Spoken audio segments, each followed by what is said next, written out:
that we should protect the integrity of girls' sports, and that when it comes to treating our girls with dignity and respect, having a biological male in a shower room, in a locker room, is simply not acceptable. As my colleagues did point out, there are a number of ways that we could make accommodations that are fair for all, that balance this issue out. But our colleagues across the aisle, they're not interested in balance, they're interested in division. We had two stories at today's hearing, and I hope the press covers the two stories at today's hearing. The first story is something that you refuse to acknowledge, and maybe it's because you don't have a familiarity with the LGBT community. As a member of the LGBT community, I know this for a fact. The LGBT community is sick and tired of being used as window dressing for an extremist agenda. They do not agree with what the Democrat supermajority did today. They support the integrity of girls' sports. And what you saw in terms of the hearing testimony were LGBT community members coming up to Sacramento. And this is profoundly important for you to understand. In the gay community, if you disagree with the radical activists that run the gay groups and purport to speak on our behalf, you will be canceled and shunned.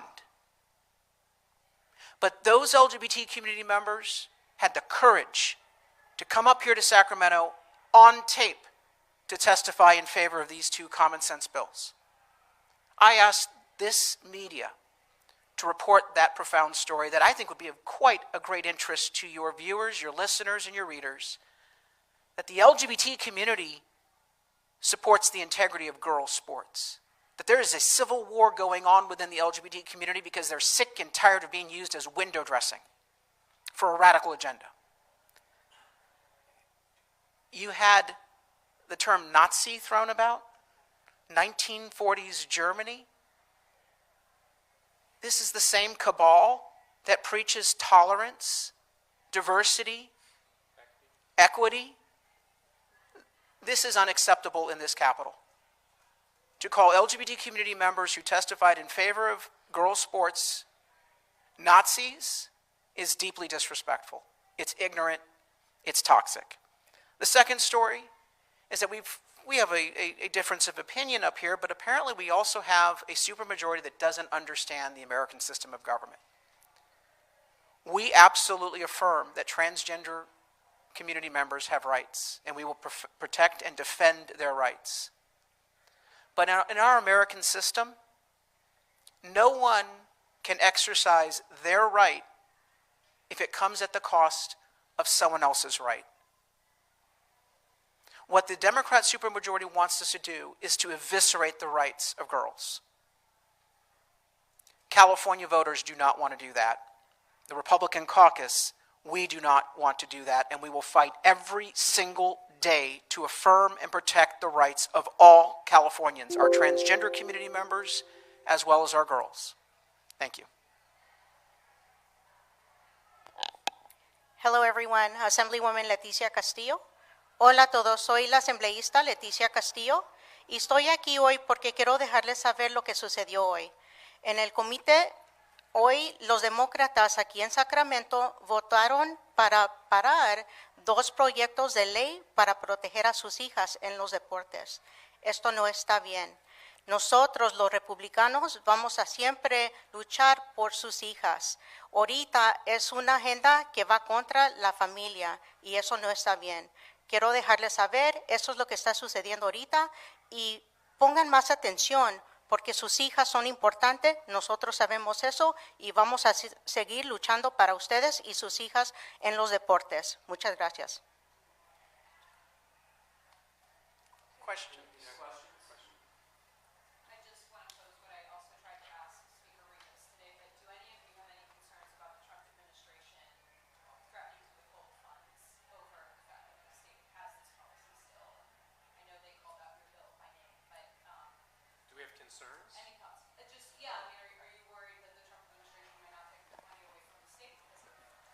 I'm I'm not worried, I'm encouraged. I mean, if that's what it takes to bring California compliance, then I welcome it. So my colleagues might disagree, but the federal government has a lot of influence over the states, and primarily it's through money.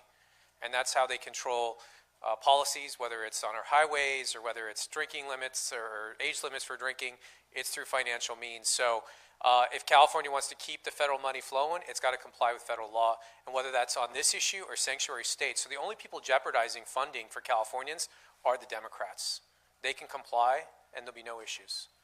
On a related note there, Ashley, like, this is important because when this whole debate over parental notification at school started, it was, the Department of Education, Tony Thurman's Department of Education, that was telling school districts that if you don't keep secrets from parents, if your officials don't, if they don't refuse to tell parents when kids at school are transitioning their gender, that they would lose out on school funding, and that federal funds could be lost. I mean, and the Biden administration was doing this as well. There was policies passed out of the Biden administration. So when we're talking about this issue about federal funds and what's required, please remember that it was the Democrats who were threatening, and the Biden administration who is threatening school funding over parental notification, over the right of parents to know what's going on with their kids at school, okay?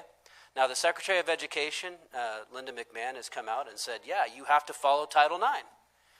And yes, we do expect you to follow the laws, the federal laws. And so that has come out, and California does have to make sure that they are compliant. And all we're saying is that means that you got to protect the integrity of girls and women's sports in California. It isn't complicated. It shouldn't be controversial. It actually should be pretty easy. But remember that it was them who were threatening school districts that you would lose funding if you didn't tell parents what's going on with their kids at school. That has to be included in any discussion when we're talking about this.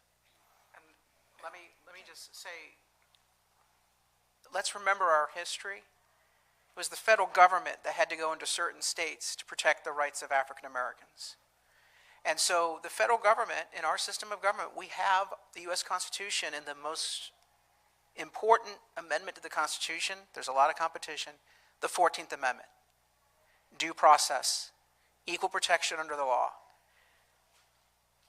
The media refuses to cover the story of our governor and our legislature, the Democrat supermajority in this legislature, wantonly and repeatedly violating the constitutional rights of the citizens of the state of California. When you have a governor who has no regard for the rule of law, no regard in this legislature for people's rights, then it's incumbent upon the federal government to take action. And the courts take time. The Newsom administration and the Democrat supermajority, they've already lost in federal court when it comes to parental notification. That is done. That is settled law. It was predicted at the very beginning. But school districts were bullied. They were threatened with state funding loss. And so the real story that needs to be told here, because I know that the Democrats are out there peddling, well, we may lose funding. We would lose funding only because of their gross negligence. We would lose funding in this state only because Democrats are willing to violate the constitutional rights of Californians to get their extreme agenda crammed down our throats. They need to be held accountable for the damages, not the federal government. The federal government should be welcomed in adhering to and supporting our constitutional rights for our girls and all parents. Okay, any other questions from the media? I'm curious if any of the next steps on this issue include a ballot initiative, since, like, for example, with Prop 36, it wasn't successful through the legislature, so groups took it to voters, and that's an option for you guys. Yeah, I mean, it could be. I mean, we've seen that in the past, obviously, and there have been groups that have talked about doing an initiative, and I think what we've seen in the polling is this is where Californians are. They do think that this policy has reached an absurdity, an absurd result, and we're seeing it in real time. So I think it's a possibility. But we have something we didn't have before, the federal government. We have the Department of Education, the Department of Justice, we have the Department of Agriculture. They're all launching investigations right now. So that's more powerful, I think, right now, and they're on our side.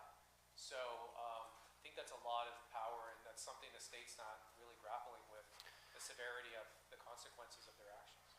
They're on the side of young girls Yeah. in California, and The- that's the really important thing. The only so. thing that happened today is we now have a recorded vote from last week of Democrats willing to vote to put our girls at risk and to continue a policy of unfairness to our girls. And they're the ones that would be putting us on a collision course with the federal government in the loss of funding for important educational programs. It's time that the media report the facts, the fact that the law is on the side of parents and girls. Report that. This is not a theory. This is settled law. The 14th Amendment case that was brought on parental notification. It's 50 years of Supreme Court case law. Liberal courts, moderate courts, conservative courts all upheld the rights of parents. We could have predicted where we were going to be on day one, but what did we have? We had 13, 14 months of parents being bullied